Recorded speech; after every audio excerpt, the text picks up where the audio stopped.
नमस्कार. Next example I is equal to integration 0 to 3 x square into bracket 3 minus x raised to 5 by 2 dx. तर bracket raise to 5 by 2 याचं expansion कठीण आहे, आपल्याला करता येणार नाही. पण जर स्क्वेअरचं एक्सपान्शन असतं तर ते इझी आहे, आपण एक्सपान्शन करू शकतो. ब्रॅकेट रेस टू 2 असेल तेव्हा a minus b raised to 2 वगैरे. सो आपल्याला हा जर ब्रॅकेट इकडे शिफ्ट करता आला असतं तर फार चांगलं झालं असतं आणि मग इझी झालं असतं.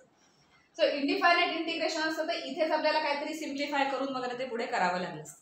पण डिफायनाइट इंटिग्रेशन मध्ये काही प्रॉपर्टीज आहेत, काही रूल्स आहेत, ते आपण अप्लाय करून सिम्प्लिफाय करू शकतो, म्हणजे सिंपल करू शकतो ते इंटिग्रेशन. आता हे इंटिग्रेशन बघितलं तर 0 to 3 म्हणजे 0 to a अर्थात त्याची लिमिट्सचे पण काही रूल आहेत, ती लिमिट्स असतील तरच तो रूल अप्लाय करता येतो.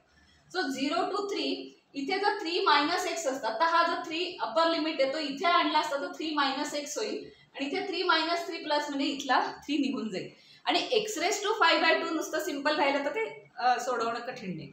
म्हणजेच आपल्याला इथे काय करता येईल की एक्सच्या प्लेसला जर 3 मायनस एक्स करता आला असतं तर इंटिग्रेशन इझी होईल. मग त्यासाठी तो रूल आहे आपल्याकडे डिफायनाइट इंटिग्रेशनसाठी. इनडिफायनाइटला हा चालायचा नाही. सो डिफायनाइटमध्ये आधी 0 हे लोअर लिमिट असायला लागतं तर तो रूल अप्लाय करता येतो. रूल काय आहे तर 0 to a f x d x can be return as 0 to a f of a minus x d x. So ही दोन्ही इंटिग्रल सेमच आहेत असा तो रूल सांगतो. त्यामुळे ह्याचं जरी इंटिग्रेशन काढलं तरी आन्सर याच इंटिग्रेशनचे येणार आहे. आता हा रूल आपण इथे अप्लाय केला तर आपलं जे काही जिथे जिथे एक्स ही डोमेनची व्हॅल्यू आहे या एक्सच्या डोमेन व्हॅल्यूला आपण a मायनस एक्सने रिप्लेस करणार. ए म्हणजे काय upper limit. So integration I is equal to काय दिलेलं आहे 0 to 3 x square 3 minus x bracket raise to 5 by 2 dx. म्हणजे आपण इंटिग्रेशन ऑपरेट करणार एक्स वर इथे ऑपरेट केलंय ते a मायनस एक्स वर F of a minus x घ्यायचं.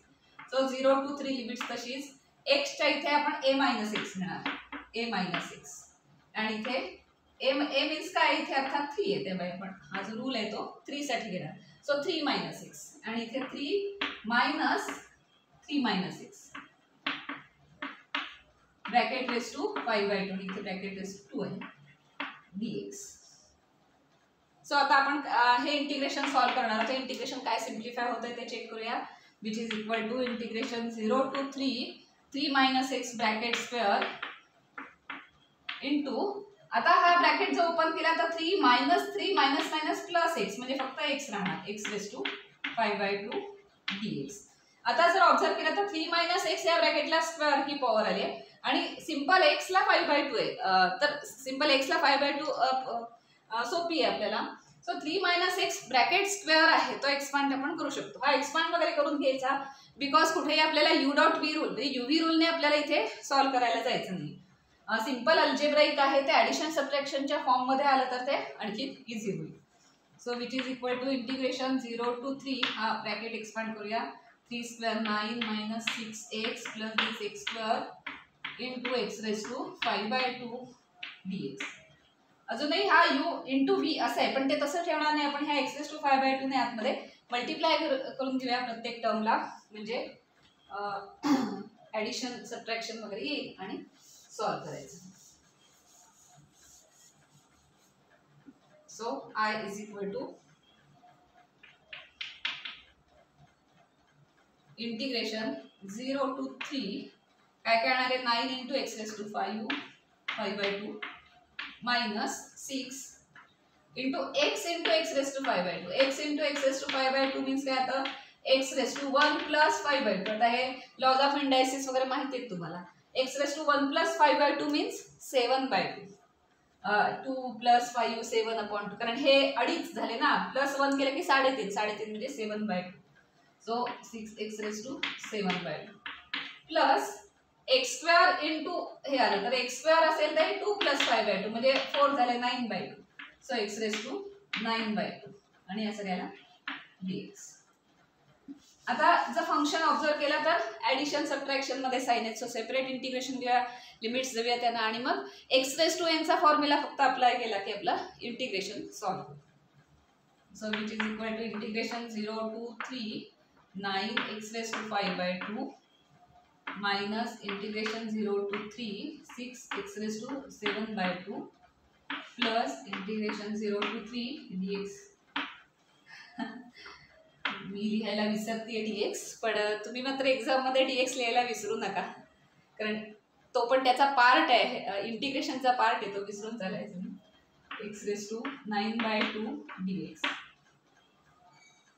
आता हे x raised to n च्या फॉर्म्युल्याप्रमाणे घ्यायचं. कॉन्स्टंट आपण बाहेर काढूया. So 9 into bracket x raised to 5/2.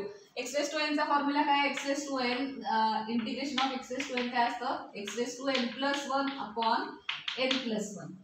आता 5/2 + 1 म्हणजे काय होणार? 7/2. मगाचीच कॅल्क्युलेशन्स केली तर. So x raised to 7/2 upon 7/2. आणि नंतर आपण बाहेर काढू, कारण हा लिमिटचा कॉन्स्टंटची काय संबंध नाही.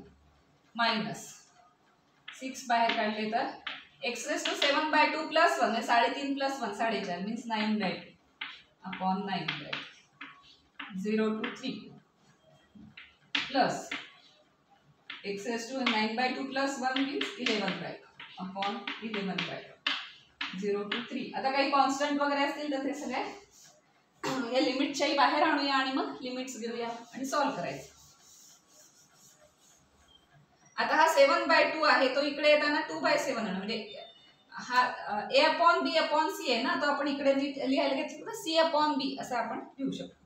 So which is equal to 2 × 9/7 आणि हा x raised to 7/2 ला लिमिट्स घालणार मायनस हा इकडे आणूया, म्हणजे 6 × 2/9 आणि या x raised to 9/2 ला आपण लिमिट्स घालणार. आता ऑब्झर्व केलं तर ते 0 लिमिट जेव्हा जेव्हा घालू त्या सगळं 0च होणार आहे. फक्त 3 हे लिमिट घातल्यावर आन्सर मिळणार. Plus 2/11 x raised to 11/2 0 to 3. आता एकदा 3 लिमिट घालायचं, एकदा 0 लिमिट घालायचं आणि कॅल्क्युलेट करूया. पण 0 लिमिट घातल्यावर 0च येणार आहे सगळीकडे, त्यामुळे काही राहणार नाही. So which is equal to हे 2 तसेच ठेवते, कारण या सगळ्यांमध्ये 2 कॉमन दिसतोय. उगाच कॅल्क्युलेशनमध्ये 2 ठेवा, सगळ्यांमधून नंतर कॉमन बाहेर काढता येईल म्हणून मी मल्टिप्लिकेशन केलं नाही, तसंच ठेवलं.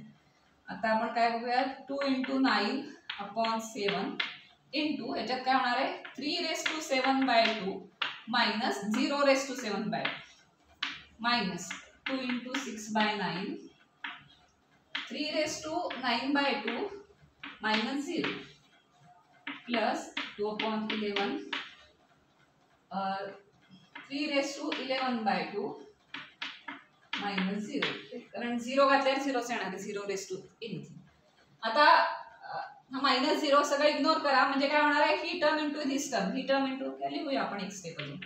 2 × 9 अपॉन 7 इंटू 3 raised to 7/2. हे काय कॅल्क्युलेट करत बसू नका 7/2, ते तसंच ठेवलं तरी चालेल. 2 × 6 upon 9 into 3 raised to 9/2. Last स्टेजला आपण ते काय कॅन्सल होतंय किंवा काय ॲडिशन सबट्रॅक्शन ते करू. 3 raised to 11/2. आता काय काय कॉमन येते का, ते कॉमन येते ते बाहेर काढू आपण आणि अनकॉमन टर्म्स ब्रॅकेटमध्ये घेऊ. कॉमन काय काय येते बघूया. एक तर 2 सगळीकडे कॉमन दिसतं, त्यामुळे तो कॉमन बाहेर घेऊ. त्याच्यानंतर 3 raised to 7/2 सगळीकडे कॉमन दिसतं. आपल्याला माहिती आहे ना की इथे x आहे प्लस इथे x² आहे, तर दोन्हीकडे काय कॉमन दिसतंय तर x कॉमन दिसतोय, तर आपण उरलेल्या अनकॉमन टर्म ब्रॅकेटमध्ये घेऊ शकतो. तशाच फॉर्मॅटमध्ये 3 raised to 7/2 कॉमन आहे, कारण ही लोएस्ट पॉवर आहे. त्याच्यात +1 केलं की 9/2 होतं, त्याच्यात +1 केलं की 11/2 होतं. त्यामुळे इथे जसं आपण केलं तसं हा x कसा राहिला, तर ह्या 2 या पॉवर मधनं 1 मायनस केला, कारण याची पॉवर 1 आहे. जेवढी पॉवर तुम्ही कॉमन घेताय तेवढी पॉवर मायनस केली की रिमेनिंग टर्म्स तुम्हाला मिळतील.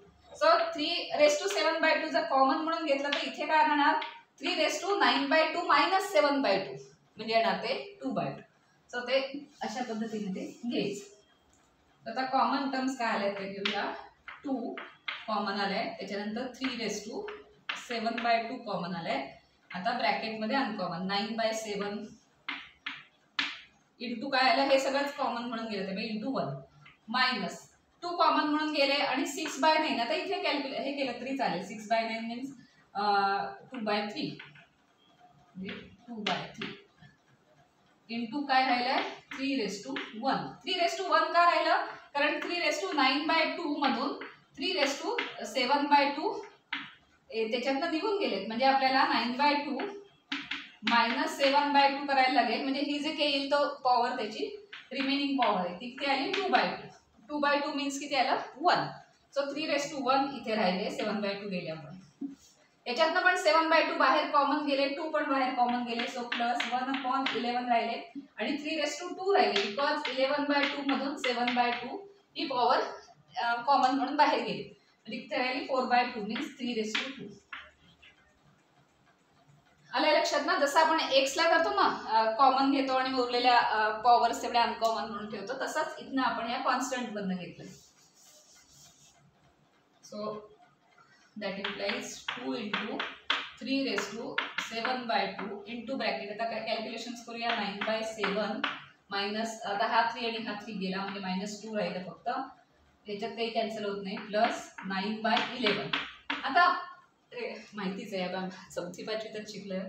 आता हे सेम करायचं आणि मग ते कॅल्क्युलेशन काय कॅन्सल होते करायचं आणि फायनल रिअल नंबर आन्सर लिहायचं. So which is equal to 2 × 3⁻7/2 into bracket 17 करायचं, so 9 × 11 minus 2 × 77 plus 9 × 7 upon 77. So 91, 92 अधिक 63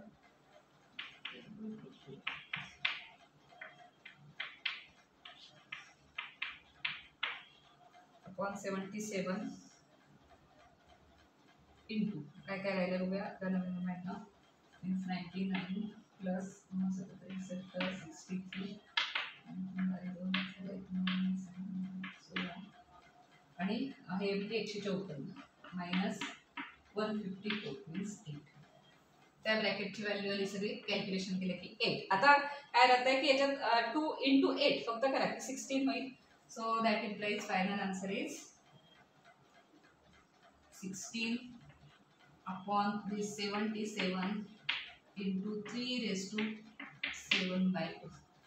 या सगळ्या ब्रॅकेटची व्हॅल्यू आली 8, इथे बाहेर 2 आहेत, सो 2 × 8 16, डिनॉमिनेटर आला 77 आणि हा कॉमन 3⁻7/2 होता.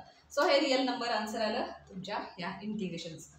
आणि त्यासाठी अर्थात आपण एक डिफायनाइट इंटिग्रेशनचा रूल, एक प्रॉपर्टी आपण इथे अप्लाय केली.